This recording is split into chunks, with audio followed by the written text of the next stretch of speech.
Hello and welcome to the channel. Welcome to Trade Rose. कैसे हो आप सब? उम्मीद करता हूँ बहुत अच्छे होगे। काफ़ी अच्छा सपोर्ट कर रहे हो आप। इसी तरीके से आप अपना सपोर्ट बनाए रखो। मैं आपके लिए अच्छा अच्छा कंटेंट लेके आता रहूँगा। तो आज बात करते हैं हम सेंसेक्स की, the ultimate compounding machine. Sensex अभी 75,000 के लेवल्स पे ट्रेड कर रहा है। कुछ एनालिस्ट्स का ये मानना है कि 2029 तक सेंसेक्स चला जाएगा 1.5 लाख तक। सेंसेक्स हमारा एक ऐसा इंडेक्स है, बीएससी पे ट्रेड होता है। 1979 में सेंसेक्स इनिशियली इस्टेब्लिश किया गया था और 100 की वैल्यू से इसको स्टार्ट किया गया था इंडेक्स को। आज करंटली आप इसकी वैल्यू देखोगे तो 75,000 के अराउंड है। तो 1979 से लेके 2024 तक सेंसेक्स पहुंचा है। 15.8% की रेट से कंपाउंड किया है हर साल, ईयर ऑन ईयर 15.8% का इसने रिटर्न दिया है। हाँ, ये कहना बिल्कुल सही रहेगा कि सेंसेक्स का जो ये 100 टू 75,000 का जो एक जर्नी था, ये वन वे अप नहीं था।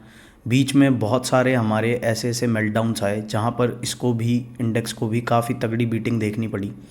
इनिशियली जब ये आया था तो एक साइडवेज रेंज में ही चला। उसके बाद हर्षद मेहता स्कैम आया, 2008 की फाइनेंशियल क्राइसिस आई, कोविड के टाइम के डंप्स आए और आज बीट करके हर तरीके की डाउनसाइड मूव को इग्नोर करके और सरपास करके आज सेंसेक्स 75,000 पहुंच चुका है। तो 37,500 से 75,000 आने में, इसको 2x होने में ऑलमोस्ट 5 साल का टाइम लगा। जो बैठता है 15% की कंपाउंडिंग के हिसाब से कि 5 साल में आप किसी को भी, किसी भी एसेट को, किसी भी चीज़ को 15% से कंपाउंड करोगे तो 5 साल में आपका पैसा डबल होता है।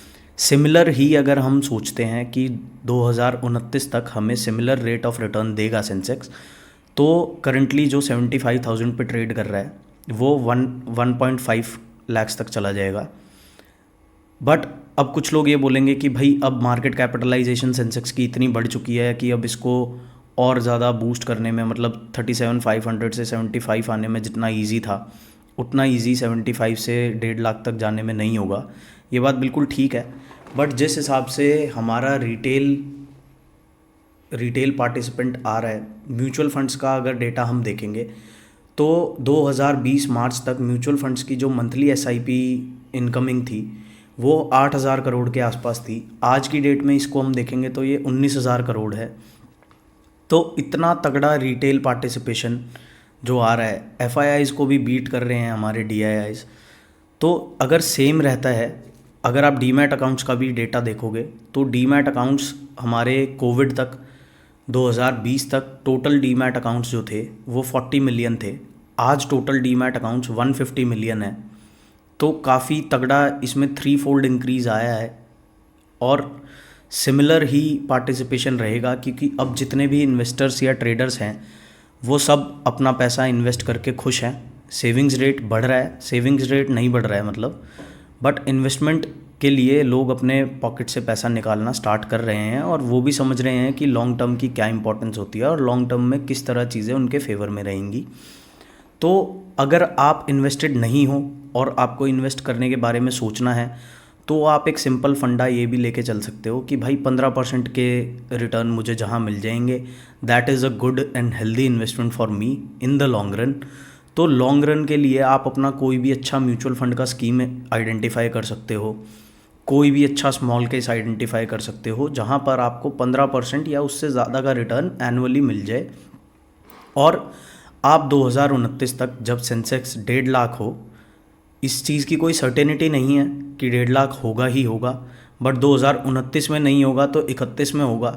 क्योंकि जो डाउन ट्रेंड्स होते हैं किसी भी मार्केट में, markets are bound to move in up and down fashion. Sideways consolidation भी होता है, 2-3 साल तक मार्केट सेम रेंज में भी मूव कर जाता है। तो अगर आने वाले 5 साल में आपको रिटर्न नहीं मिल पाया 15% के हिसाब से, तो उसके नेक्स्ट 5 ईयर्स में आपको वो सब पे ऑफ हो जाएगा वन शॉट में। अगर आप अभी देखोगे, अभी भी करंट सिनेरियो जो है, जो इन्वेस्टर्स 3 साल पहले आए थे वो बेटर प्लेस्ड हैं उन इन्वेस्टर्स से जो 10 साल से मार्केट में थे या फिर 5 साल से मार्केट में थे। तो मार्केट्स जिस हिसाब से इंडिया ग्रोथ कर रही है, जो इंडिया की ग्रोथ स्टोरी है, जहाँ पर सब एफआईआईज बीट कर मतलब एफआईआईज कम्पीट कर रहे हैं, दूसरे देशों से लोग आके भर भर के पैसा इंडिया में लगा रहे हैं, तो वाई नॉट यू, आपको भी इन्वेस्ट करना चाहिए। नैस्डैक की अभी मैंने कुछ दिन पहले न्यूज़ देखी थी, नैस्डैक चाहता है कि इंडियन कंपनीज़ को वहाँ पर लिस्ट कर दिया जाए। तो जब यूएस को फोमो हो रहा है इंडिया को लेके, तो आपको क्यों नहीं हो रहा? और अगर आपको फोमो नहीं हो रहा है तो होगा थोड़े दिन में, अभी हो रहा है। तो सबसे स्मार्टेस्ट तरीका आपके पास ये है कि अगर आपको नॉलेज नहीं है, कोई एक्सपर्टीज़ नहीं है, कोई गाइड करने वाला नहीं है, तो आप सिंपली जाके सिर्फ इंडेक्स फंड भी बाय कर सकते हो। सिर्फ ईटीएफ में भी आप अगर अपना एक्सपोजर रखोगे तो आपको काफ़ी अच्छी एक हेल्दी इन्वेस्टमेंट दिखेगी कि आपने सही डिसीजंस लिए। जो स्टोरीज़ आप देखते हो कि किसी बंदे के दादा ने एसबीआई के शेयर्स लिए थे, किसी के फादर ने पुराने टाइम पे इन्फोसिस के शेयर्स लिए थे, तो आप भी उन्हीं दादा और पापा जैसे बन सकते हो आज की डेट में स्मार्ट डिसीजंस लेके, और अपने बच्चों के और अपने ग्रैंड चिल्ड्रंस के फ्यूचर को आज से ही सिक्योर करने के बारे में आप डिसीजन ले सकते हो। तो मिलते हैं नेक्स्ट वीडियो में। 1.5 लाख जाएगा सेंसेक्स, कब जाएगा उस चीज़ का कोई प्रॉमिस नहीं है, but in the long run markets are bound to move upward. तो मेक अ स्मार्ट डिसीजन और स्टे इन्वेस्टेड। कभी भी डाउन ट्रेंड के चक्कर में आके अपनी पोजीशंस कट नहीं करना। जो लॉन्ग टर्म पोर्टफोलियो है उसको लेट इट सिंक।